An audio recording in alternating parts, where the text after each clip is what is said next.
आप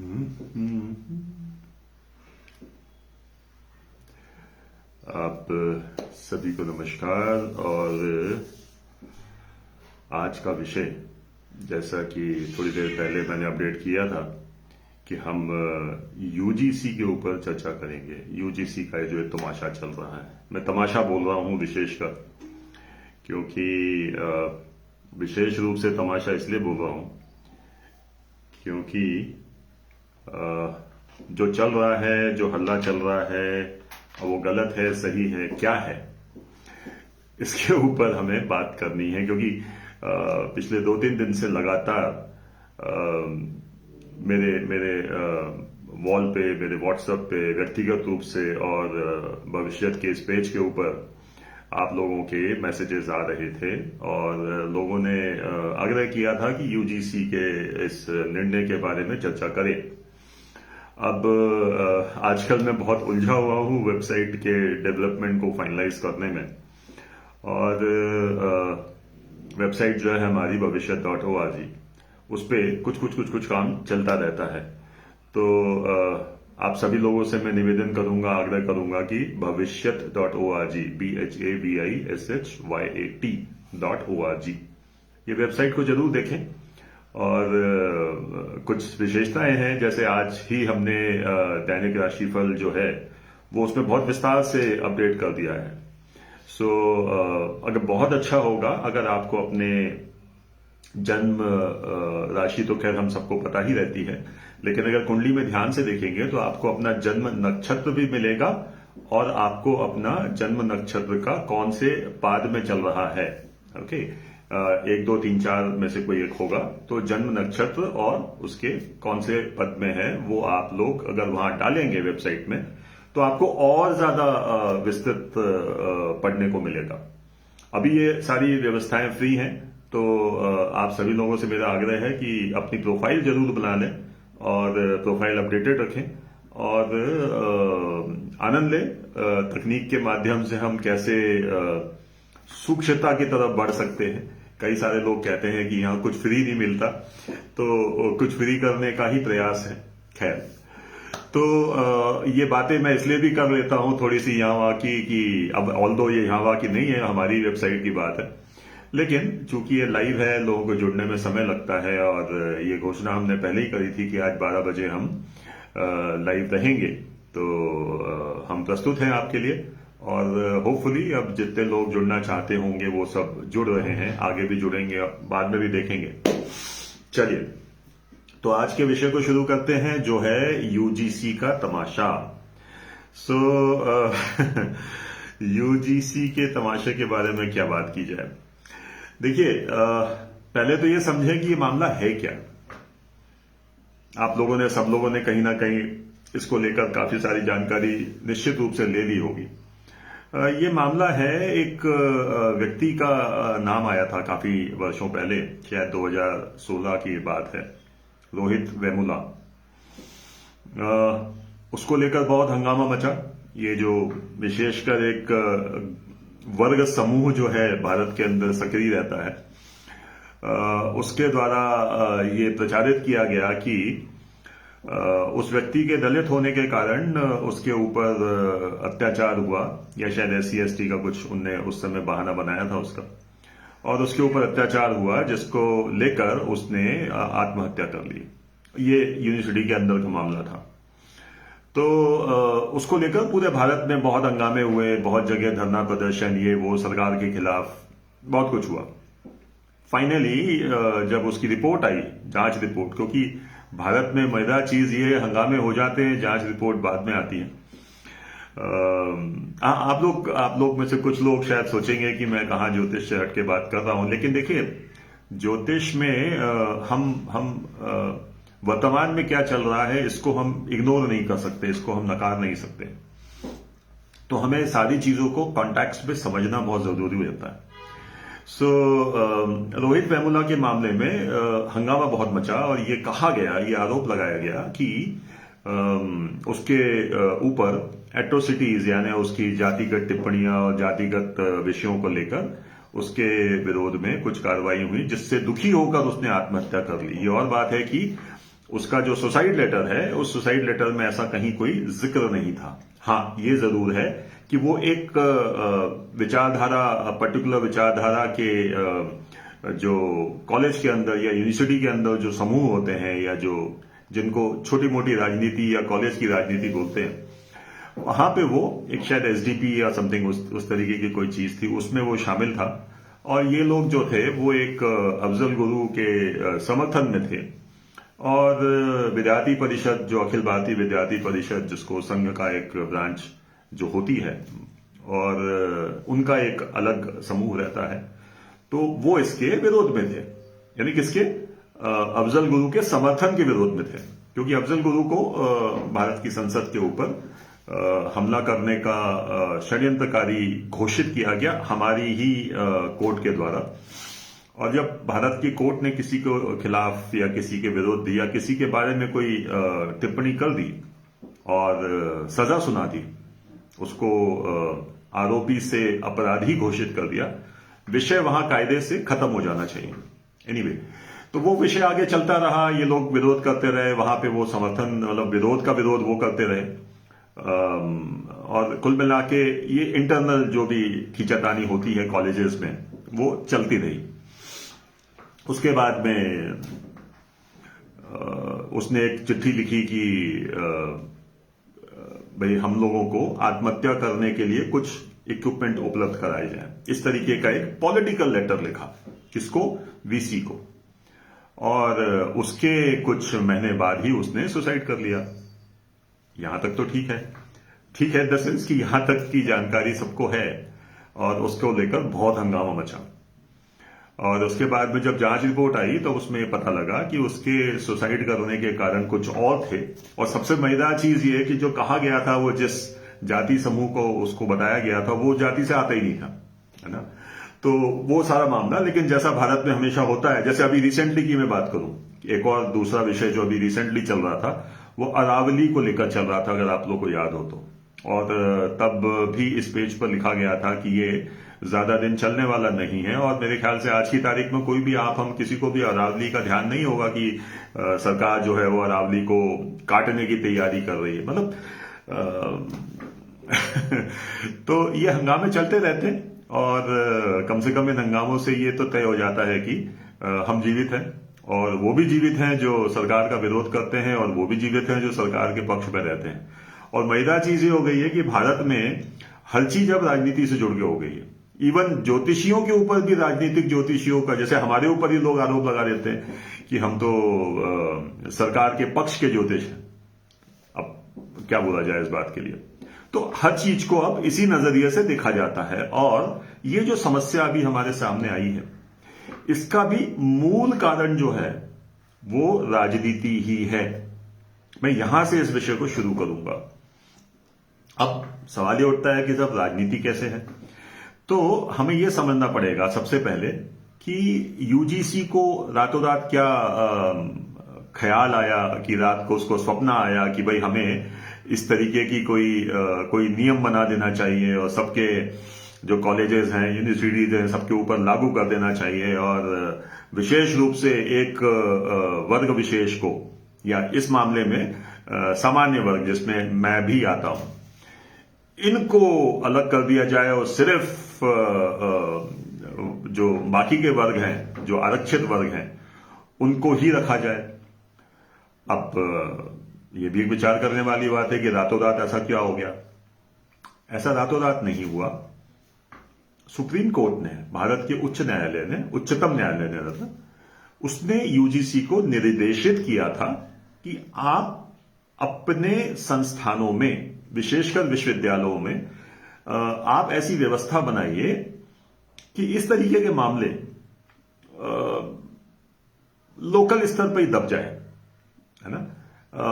इनको लेकर कोर्ट कचहरी कानून ये सब झंझट ना हो, क्योंकि इसमें कई सारे विषय आ जाते हैं कि भाई बच्चे हैं, गर्म खून है, कई बारी कोई गलत चीज बोल भी देता है, तो आप इसको लोकल स्तर पर कंट्रोल कर सकते हैं।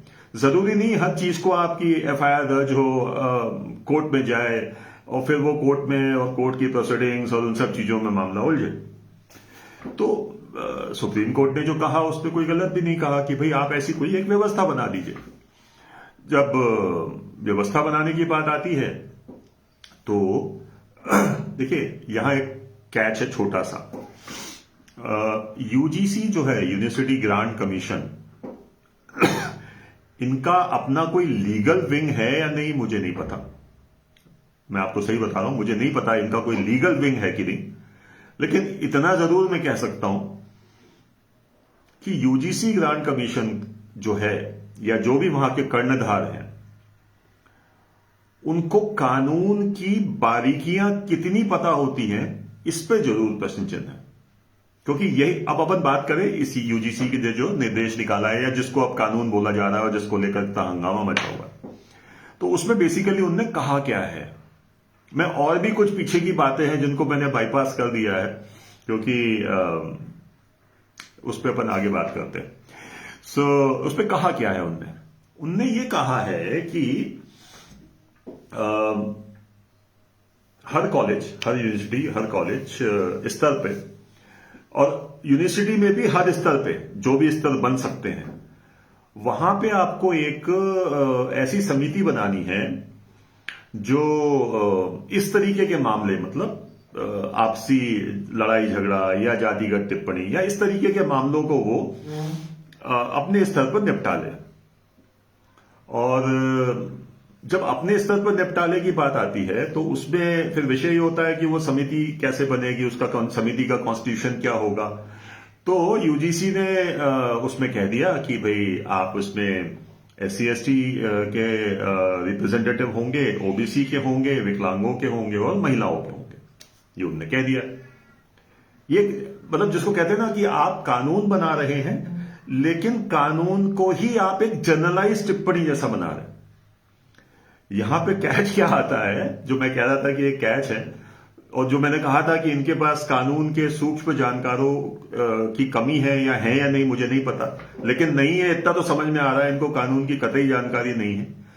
क्योंकि भारतीय कानून में अगर कोई चीज स्पष्ट रूप से लिखी गई है, जैसे कि इसमें क्या लिखा गया है, ओबीसी होना चाहिए, SC और ST का एक रिप्रेजेंटेटिव होना चाहिए, महिलाओं का एक रिप्रेजेंटेटिव होना चाहिए, फिर विकलांगों का एक रिप्रेजेंटेटिव होना चाहिए। ये 4 कैटेगरी, मतलब जितना मुझे अभी तक पता लगा, मैंने भी अभी कुछ देर पहले ही इसको सुना पड़ा था, अभी कल तक तो टाइम ही नहीं मिल रहा था। तो ऐसी उन्होंने कुछ कैटेगरीज बता दी, कम से कम ये 4 तो मैंने जानी है कि ये होना चाहिए, और इनके बिना वो कमेटी नहीं बनेगी। अभी यही रुकते हैं। अब यहां पे 2 विषय निकल के आते हैं।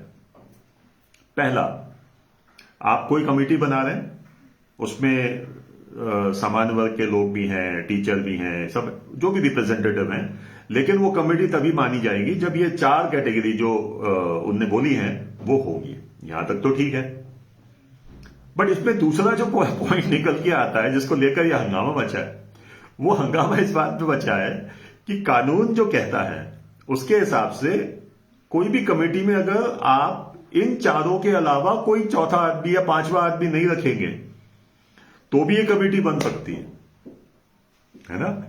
तो भी ये कमेटी का कॉन्स्टिट्यूशन हो सकता है। तो यहां पे आ गया मामला, अटक गया कि भाई ये 4 के अलावा 5वां अगर नहीं भी होगा तो भी कमेटी बन सकती है। इसका मतलब ये हुआ, ये बिल्कुल वही वक्फ बोर्ड वाली कहानी है कि मान लीजिए आपकी जमीन किसी वक्फ बोर्ड ने, किसी ने क्लेम कर दिया वक्फ बोर्ड ने, और आप उसके खिलाफ याचिका करने कहां जाएंगे, तो आप उसी कम्युनिटी के पास जाएंगे जिसने आपके खिलाफ क्लेम किया है ना। और वो कमेटी तय करेगी कि वो आपका विषय है या नहीं है, या वो आपकी संपत्ति है या नहीं, वो कमेटी तय करेगी। और अगर उस कमेटी ने तय कर दिया कि वो आपकी नहीं है, आप कागज दिखा लो, कुछ दिखा लो, फिर वो आपकी नहीं है। वो एक्सट्रीम केस में फिर वो वहां जाएगा सुप्रीम कोर्ट। लेकिन वक्फ बोर्ड को ये कानून था कि वो जो कह देंगे वही अंतिम सत्य है। खैर अब वो नहीं है स्थिति।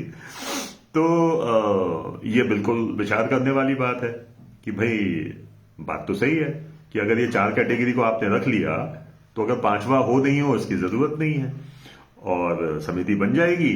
और कल को अगर मान लीजिए कोई SC ST या बाकी किसी वर्ग विशेष के विरोध में, जैसे ये रोहित वेमुला का मामला ले ले, था नहीं था अब उससे कोई मतलब नहीं है, उस व्यक्ति ने आत्महत्या कर ली, सुसाइड कर लिया, उसके बाद में 4 साल 5 साल बाद जांच रिपोर्ट आई और 5 साल बाद जांच रिपोर्ट में ये पता लगा कि शायद अगर वो SC या ST या जो भी कुछ था, वो अगर उस कैटेगरी में अगर वो आता था भी, ठीक है, तो जिसको लेकर हंगामा मचा था वो उस कैटेगरी में आता ही नहीं था। तो फिर हंगामा किस चीज का मच गया? पूरे देश में आंदोलन हो गए, मारा पीटी हो गई, बहुत कुछ हो गया यहां पे देश में। मुद्दा क्या निकला? वो व्यक्ति उस कैटेगरी का था ही नहीं जिस कैटेगरी को लेकर हंगामा चल रहा था। लेकिन हुआ क्या? 2 साल या 3 साल या 4 साल इस बकवास में बर्बाद हो गए। कई सारे लड़के पिट गए, कई जगह पुलिस ने डंडा चलाया, कई जगह वाटर कैनन चलाया, बहुत कुछ हो गया, बट अल्टीमेटली मामला क्या हुआ? शून्य हो गया। आज रोहित वेमुला की बात इसलिए दोबारा निकल रही है क्योंकि ये नया तमाशा शुरू हुआ। मैं क्यों बार बार इसको तमाशा बोल रहा हूं? क्योंकि ये तमाशा 2 स्तर पे हो रहा है। पहली तो मूर्खता है ना, कानून को जाने बिना, कानून की पेचीदगियों को समझे बिना इस तरीके का एक आप कानून बना देते हैं। ये कानून ही है यूजीसी का। किसके लिए?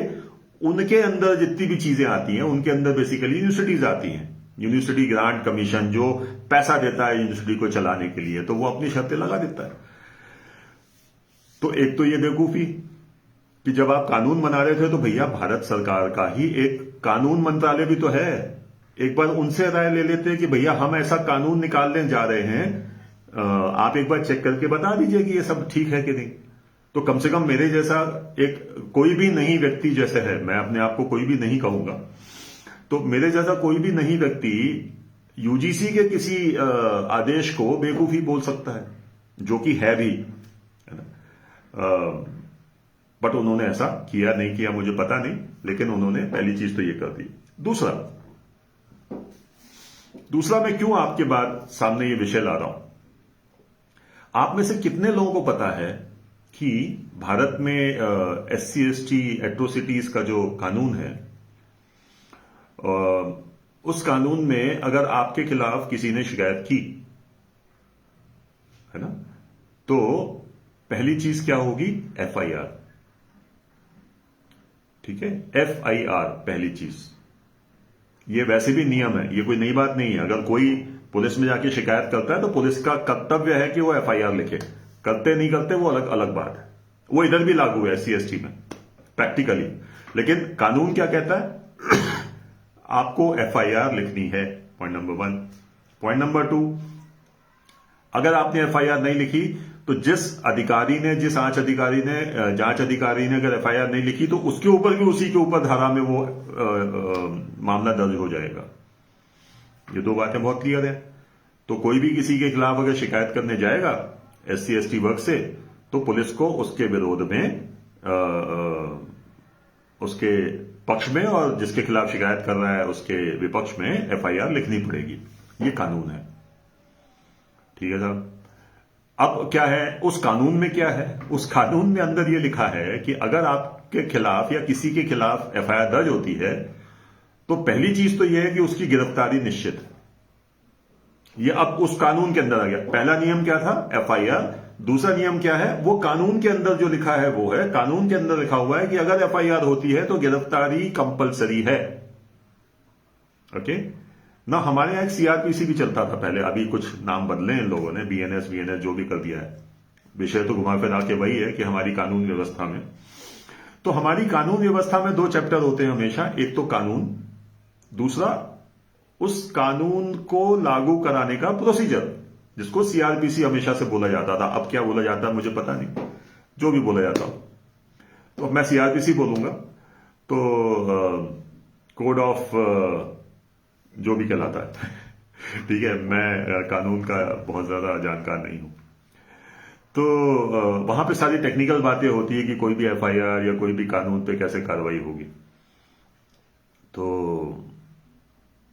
उसमें ये बताया गया है कि कोई भी FIR होती है तो वो मामला कोर्ट में कब जाएगा, कोर्ट में डायरी कब पेश होगी, उसके प्रोसीजर्स बताए गए हैं।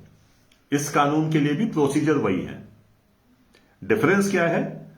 पहली चीज, FIR कंपलसरी है विद द कंप्लेंट। दूसरा, कानून ये कहता है कि अगर FIR है तो गिरफ्तारी जरूरी है। अब कई लोग ये बोलेंगे कि साहब ये अच्छा है, कई लोग ये बोलेंगे कि ये बुरा है। ठीक है, आप बोल सकते हैं, है ना। मैं अगर बोल रहा हूं मैं आपके सामने, तो मैं इस दुर्व्यवस्था का भुक्तभोगी हूं। मेरे विरोध में, मेरे व्यक्तिगत विरोध में इस कानून के अंतर्गत कार्रवाई हुई थी। किसी ने मेरे खिलाफ एक फर्जी शिकायत की थी, मेरे खिलाफ एफआईआर दर्ज की गई थी और मुझे अल्टीमेटली कोर्ट में जाकर अपराधी के समान खड़े होकर अपनी जमानत लेनी पड़ी थी।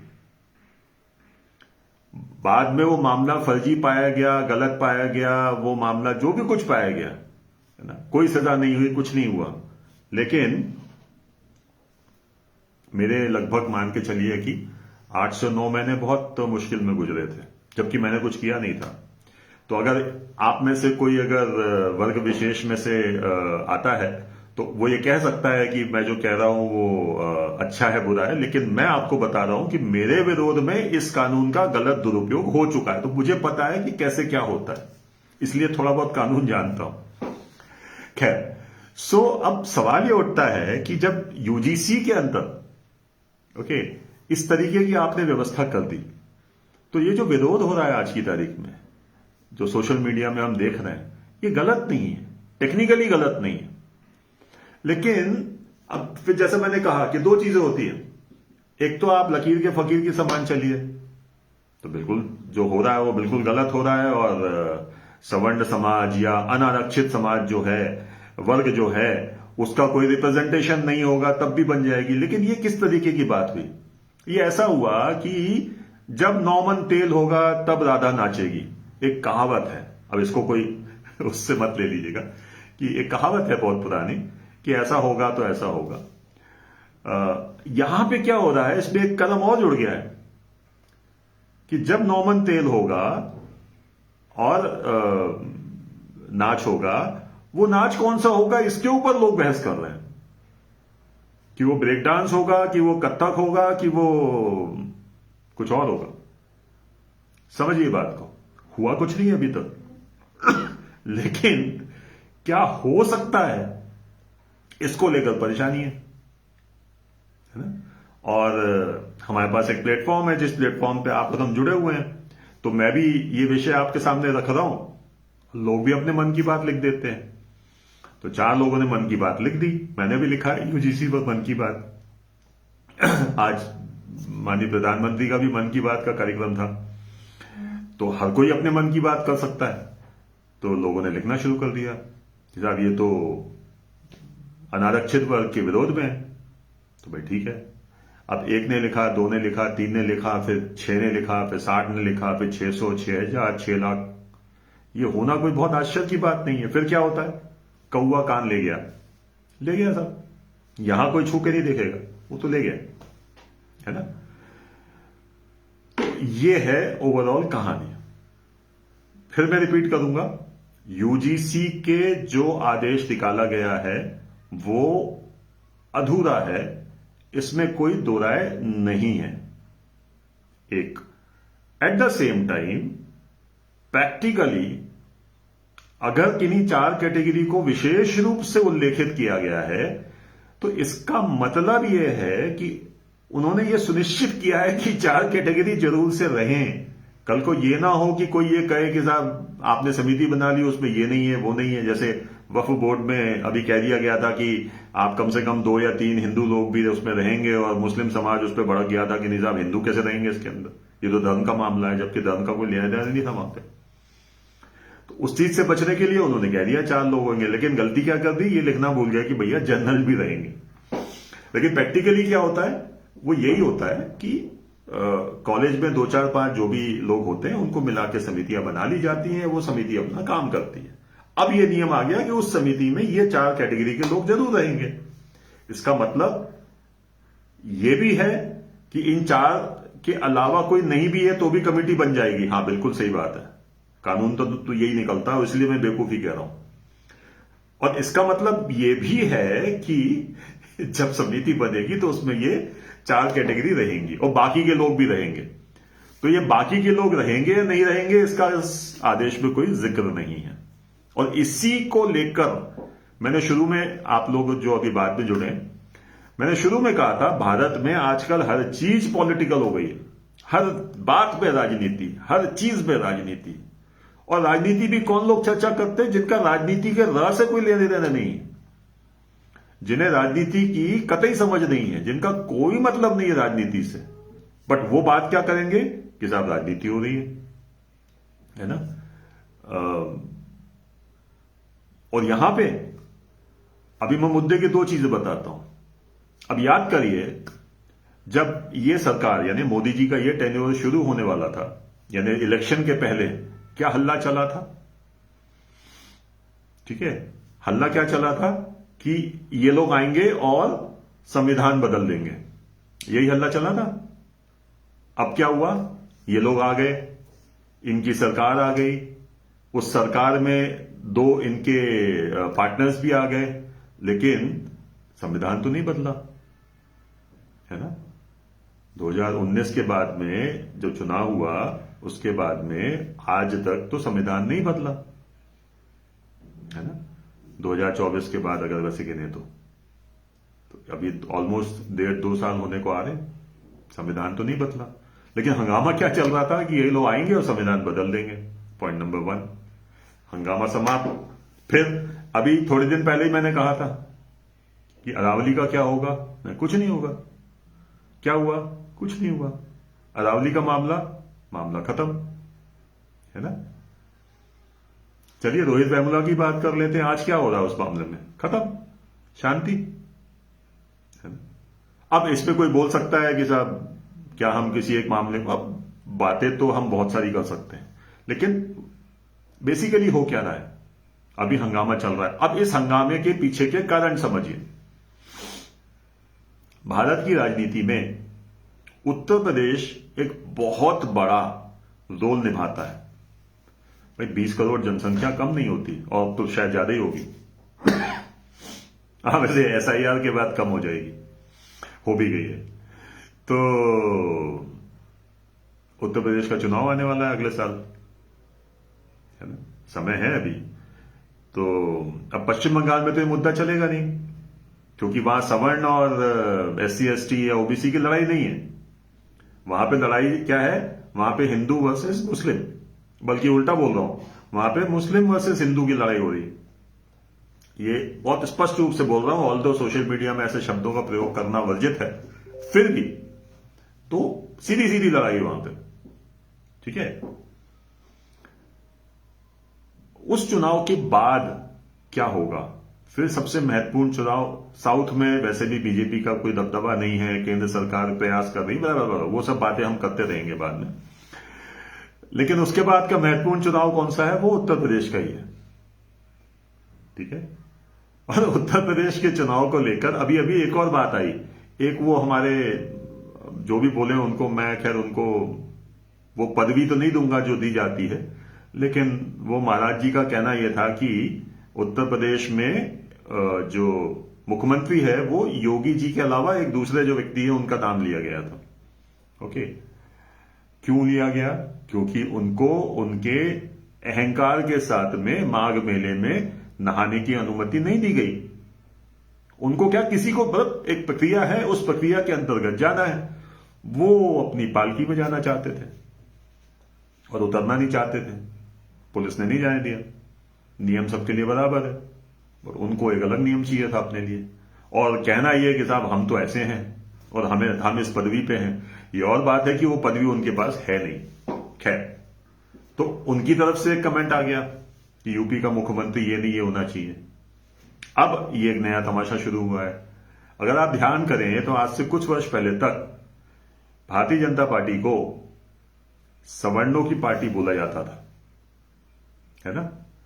पिछली बार SC ST को पूरी तरीके से इस बात पे अटकाया गया, भड़काया गया और गलतफहमी फैलाई गई, अफवाह फैलाई गई कि संविधान बदल जाएगा, बट संविधान तो नहीं बदला, है ना।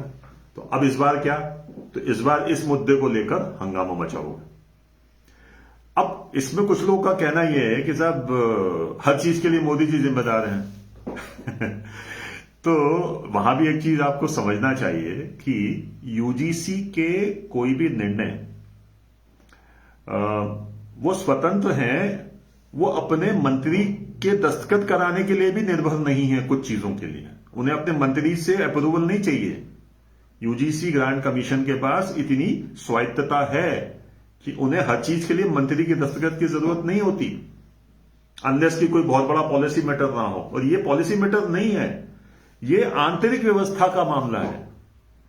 ये और बात है कि ये आंतरिक व्यवस्था पूरे भारत में कई सारी जगहों पर लागू हो जाएगी, लेकिन फिर भी तो आप इस बात को लेकर समझिए कि यूजीसी ने जो कुछ किया, वो जिस भी बुद्धि के साथ किया, उसकी अनुमति उन्होंने, शायद कौन मंत्री है इनका, धर्मेंद्र प्रधान केंद्रीय मंत्री हैं, तो बहुत संभावना है कि धर्मेंद्र प्रधान को भी ना मालूम। तो मोदी जी की बात तो बहुत दूर की है। मोदी जी के पास इन विषयों के लिए, इन विषयों से ज्यादा बड़े विषयों के लिए उनके पास में व्यस्तता है कि वो यूजीसी क्या कर रही है और यूजीसी कौन सा आदेश आंतरिक व्यवस्था के लिए निकाल रही है, इसका अप्रूवल भी मोदी जी देंगे। भैया ऐसा नहीं होता है ना। आपके घर में हर निर्णय घर का प्रमुख लेता है क्या? नहीं। मुझे अगर अपने लिए टूथब्रश खरीदना होगा तो मैं अपने घर के मुखिया से पूछने नहीं जाऊंगा कि मैं टूथपेस्ट लूं या नहीं लूं, या टूथब्रश लूं या नहीं लूं। वो मैं खुद निर्णय करूंगा। तो कुछ निर्णय, हर चीज का निर्णय मोदी जी नहीं करते हैं, हर चीज का निर्णय राहुल गांधी या सोनिया गांधी नहीं करते हैं।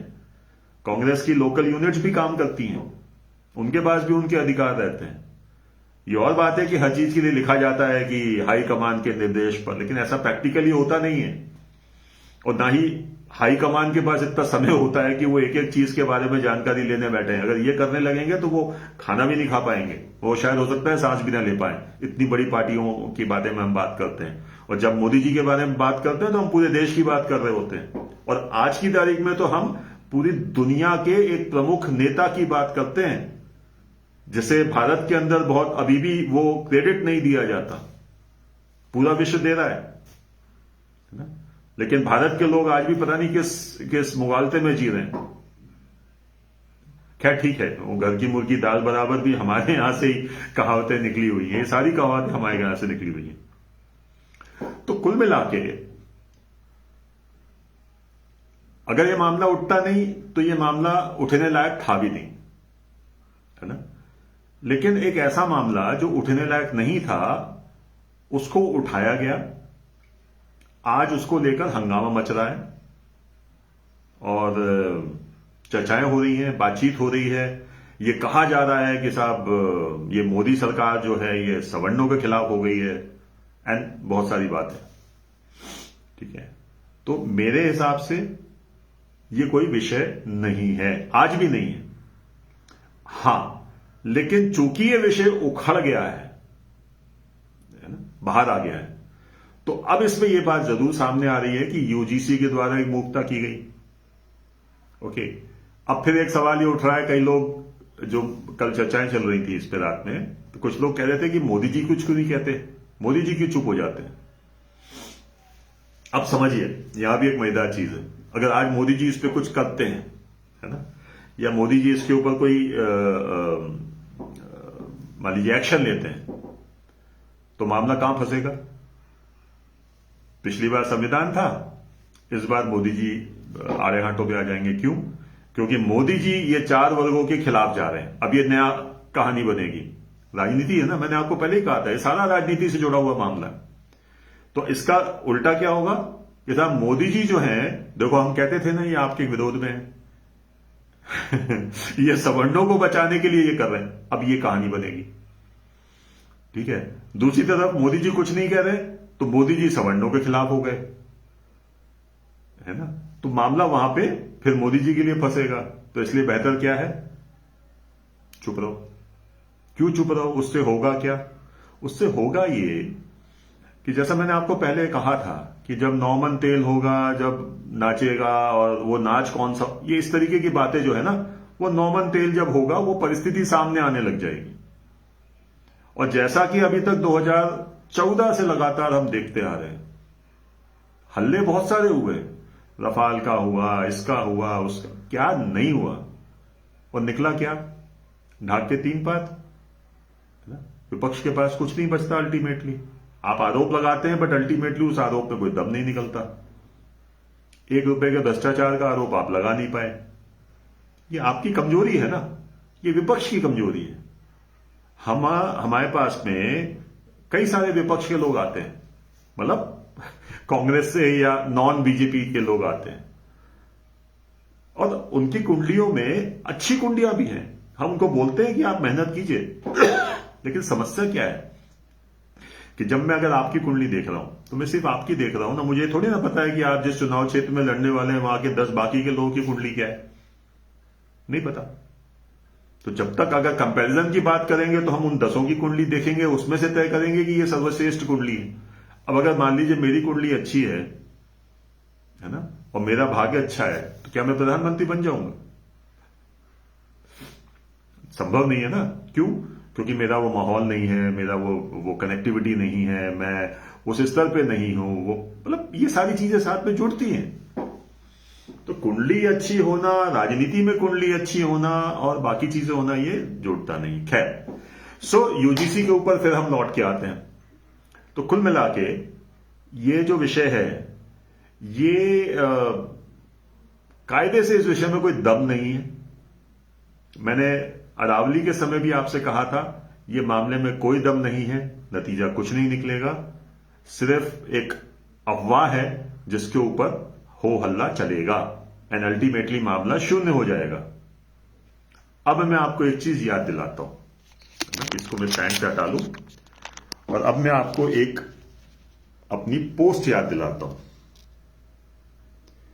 ये लिखी गई थी 23 नवंबर को, और क्या लिखा गया था?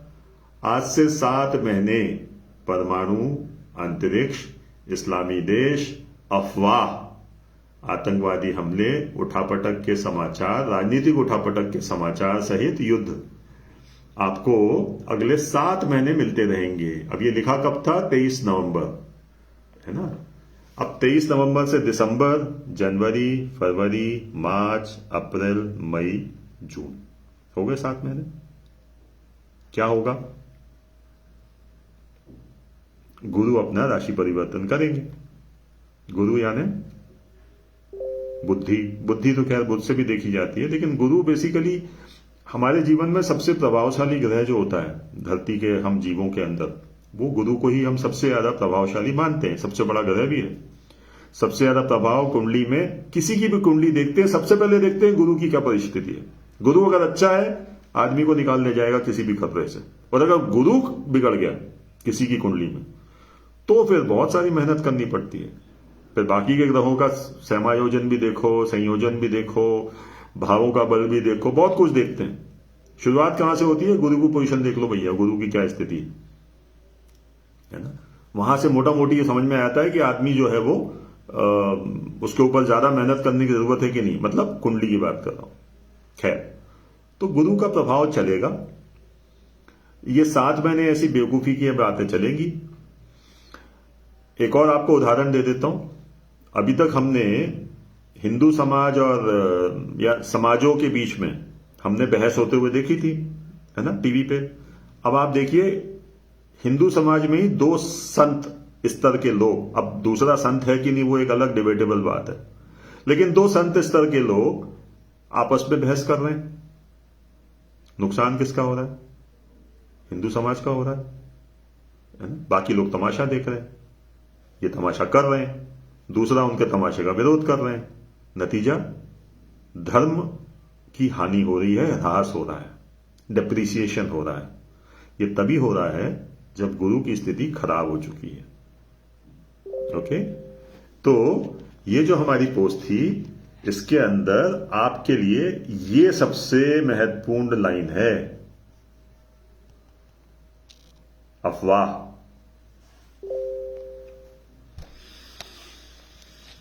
तो पिछली बार भी मैंने कहा था इसका कुछ नहीं होना, अरावली शून्य। इस विषय के ऊपर निश्चित रूप से यह अरावली से ज्यादा मजबूत मामला है, ठीक है, इसलिए इसको सिर्फ अफवाह तो नहीं कहेंगे, लेकिन फिर भी जब ये नियम यथार्थ में उतरेगा तो फिर से मामला जो है वो कोई बहुत विशेष साबित होगा इसके ऊपर मुझे बहुत बड़ा डाउट है। कुछ चीजों को ना समय देना चाहिए। समय क्यों देना चाहिए? क्योंकि समय के साथ, समय से बेहतर कोई एक तो इलाज नहीं है। तो मुझे ऐसा लगता है कि जून जुलाई तक अगर अपन रुक जाएंगे तो सारी चीजें क्लियर हो जाएंगी, है ना। और ये एक और चीज बता दूं, ये अंतिम नहीं है ना। एक पहाड़, दूसरा ये भी अंतिम नहीं है। ये जून तक ये प्रयास चलते रहेंगे। क्यों? आप ध्यान दीजिए, पाकिस्तान के प्रधानमंत्री को जेल में डाल दिया गया। बांग्लादेश की जो राष्ट्रपति या क्या थी, वो जो भी थी, प्रधानमंत्री थी शायद, उनको भारत भाग के आना पड़ा, है ना। अभी हाल की खबर आई है, चाइना के अंदर भी बहुत बड़ी संख्या में वहां के लगभग 20 मिलिट्री के टॉप कमांडर्स, है ना, चीफ ऑफ आर्मी स्टाफ के स्तर के कमांडर्स, उनको गिरफ्तार कर लिया गया है। ध्यान है आपको? शी जिनपिंग जो है वो बीच में 2-3 महीने के लिए गायब हो गए थे। सारे ज्योतिषियों ने हंगामा मचाना शुरू कर दिया था कि ये तो गए, इनकी सत्ता परिवर्तन हो गया, ये हो गया। और मैंने तब भी कहा था कि कुछ नहीं होगा, वो कुछ नहीं हुआ। और जो हंगामा उस समय चल रहा था, जून जुलाई की बात है ये, लास्ट ईयर 2025 में, आज वो 20 लोग, और वो खासतौर से वो व्यक्ति जिसको उस समय शी जिनपिंग का उत्तराधिकारी बताया गया था, वो भी गिरफ्तार हो चुका है। मामला फिर जीरो पे आ गया। लेकिन ध्यान देने वाली बात क्या है कि भारत के चारों तरफ उधर नेपाल में तमाशा चल ही रहा है, श्रीलंका में तमाशा हो चुका है, लेकिन भारत में नहीं हो रहा और होगा भी नहीं। लेकिन इसका मतलब क्या है? प्रयास भी ना करें। जो भारत के विघ्न संतोषी लोग हैं, जो देशद्रोही लोग हैं, जो भारत को ऊंचाइयों पर जाते हुए नहीं देख सकते हैं, वो भी तो कुछ करेंगे भैया, है ना। वो भी तो जिंदा है, तो उनको भी बताना पड़ेगा कि हम जिंदा हैं, हम कुछ करने का प्रयास कर रहे हैं। और दूसरी बात एक आती है कि अगर रात नहीं होती तो दिन का आनंद कैसे, और अगर दिन की तपन ना हो तो रात की ठंडक का आनंद कैसे। सारी बातें एक दूसरे से जुड़ी हुई हैं। तो सब बढ़िया है, मस्त रहिए। मुझे नहीं लगता यूजीसी का मामला कोई इतना विशेष मामला है जिसके ऊपर हम लोग अपना कीमती समय बर्बाद करें। ये एक स्वायत्त संस्थान के द्वारा निकाला गया दिशा निर्देश है। दिशा निर्देश भी नहीं, अब तो खैर उन्होंने तो कानूनी बना दिया है, और कोई भी कानून अमेंड नहीं हो सकता। ये किसने कहा? हो सकता है, हो जाएगा। दूसरा, अगर नहीं भी होगा तो उससे क्या हो जाएगा? आज SC/ST कानून में मैंने आपको बताया कि किस बुरी तरह से आदमी उलझता है। मैं खुद उलझाऊं, 8 से 9 महीने मेरे बर्बाद हुए थे। मैं उसके डिटेल में नहीं जाऊंगा अभी, लेकिन मैं खुद उलझाऊं ना उस कानून में। लेकिन क्या आप उलझे? आप मीन्स आप नहीं उलझे ना। तो जब आप नहीं उलझे तो ऐसी बहुत सारी चीजें हैं जिसकी अगर अपन जो कहते हैं ना कि बाल की खाल निकालना शुरू करेंगे तो ऐसी बहुत सारी चीजें निकल के आ जाएंगी। आज की तारीख पे तो अगर कोई महिला, क्षमा करें महिलाएं भी यहां पे हैं, मेरी माताएं बहनें सब, लेकिन अगर कोई महिला किसी भी व्यक्ति के बारे में जाकर अगर शिकायत करेगी तो पुलिस को शिकायत लिखना कंपलसरी है। अब वो सच्ची है, झूठी है, क्या नहीं है, क्या है, वो सब बहुत बात की बात है। तो ये है, तो इसका क्या मतलब है? आपके संस्थानों में, आपके घर में, आपके आस पड़ोस में क्या आपने महिलाओं से बात करना बंद कर दी? नहीं ना। तो ऐसी बहुत सारी बातें हैं जिसमें अगर बाल की खाल निकालेंगे तो बहुत कुछ हो सकता है, लेकिन ऐसा होता नहीं है, प्रैक्टिकल नहीं है। यही चीज मैं यहां भी कहूंगा। वो बिल्कुल ठीक है कि यहां पे एक ब्लंडर किया गया है, जो अब एक बड़ा पॉलिटिकल ब्लंडर बन चुका है। लेकिन इसका सिर्फ एक ही समाधान है कि आप और हम शांत रहें। हम चूंकि ज्योतिष के बारे में थोड़ी बहुत जानकारी रखते हैं, इसलिए हम कुछ चीजें पहले से आपके सामने चेतावनी के स्वरूप में रख देते हैं, जो हमने पहले भी रखी थी। क्या रखी थी? मैं फिर रिपीट कर देता हूं। वो ये रखी थी कि ये तारीख है 23 नवंबर, 23 नवंबर के बाद से 7 महीने आपको इतना इतना इतना, और ये मुद्दे की बात है ये,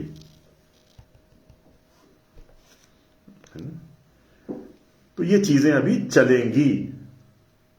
जून तक आप मान के चलिए कि ये चलेंगी, और अगर आप और हम जून तक शांति से रह सकते हैं तो जून के बाद ये सब हवा हो जाएंगी। इन सब बातों में मैं फिर कह रहा हूं, आपको याद भी नहीं होगा, मैं याद दिलाऊंगा भले ही उस समय आपको, जैसे मैंने आज अरावली का याद दिलाया, मैंने आज आपको रोहित वेमुला का मामला याद दिलाया। सब भूल गए थे ना, हम तो अफजल गुरु को भी भूल गए थे भैया, लेकिन रोहित वेमुला का मामला क्यों याद आया? इस वजह से, और उसकी वजह से अफजल गुरु याद आया, जिसको हम याद भी नहीं करना चाहते। ठीक है, तो ये ओवरऑल परिस्थितियां हैं, बहुत ज्यादा विचलित होने की जरूरत नहीं है। बाकी की बातें हम किसी और दूसरे वीडियो में करेंगे, क्योंकि अमेरिका को लेकर हम लगातार कहते आ रहे थे अमेरिका के बुरे दिन चालू हैं, और अमेरिका में 6000 फ्लाइट्स कैंसिल कर दी गई हैं। कोई बहुत ठंडा वहां पे तूफान आ रहा है या आ गया है, जम के बर्फबारी हो रही है। बर्फबारी तो हमारे यहां भी हो रही है। कुछ दिन पहले कुछ लोग लिख रहे थे हमारे पेज पर, आपने तो कहा था बहुत ठंड पड़ेगी, कहां है ठंड? तो आज पड़ रही है ना ठंड, देख रहे हैं। मैं भोपाल शहर में बैठा हूं इस हालत में, ठीक है। बाहर अगर धूप भी बहुत हल्की हो गई है, कोहरा छाया हुआ है बाहर, तो चीजें समय के साथ में शेप लेती हैं, आकार लेती हैं, और समय देना चाहिए। भाई बच्चा अगर होना है तो 9 महीने में ही होगा ना, है ना। तीसरे महीने में तो आप ये तय नहीं कर सकते कि क्या करें, ये बच्चा तो ऐसा है या वैसा है, फलाना और ढिमका। भैया 9 महीने बाद रुक जाओ ना, होने तो दो उसको। तो कोई चीज अगर हो रही है तो उसको होने दीजिए, ठीक है। और ऐसा कुछ नहीं होने जा रहा जिसमें आपकी हमारी जिंदगी रुक जाने वाली है। भाई कम से कम मैं तो, मेरे बच्चे यूनिवर्सिटी में पढ़ेंगे अब जाके, मेरी बेटियां अभी पढ़ने वाली है, अभी तो वो 12th क्लास के एग्जाम देगी। मेरा बेटा यूनिवर्सिटी से निकल चुका, वो नौकरी कर रहा है। तो एक बेटी यूनिवर्सिटी में गई नहीं है, दूसरा निकल चुका है। तो प्रैक्टिकली आज इस समय मुझे कुछ नहीं होने वाला, बट इसका मतलब ये भी नहीं है कि हम बात नहीं करें इस बारे में, तो बात कर रहे हैं। और आपको याद भी दिला रहा हूं कि हमने 23 नवंबर को जो लिखा था उसको फिर से पढ़िएगा ध्यान से, और इस्लामिक देश और युद्ध और ये सारी बातें उसमें कही गई हैं। मैं बार बार आपको 23 नवंबर याद दिलाता रहूंगा। तो मेरे ख्याल से आज के लिए इतना ही। अगर आप लोग कोई और इसमें विषय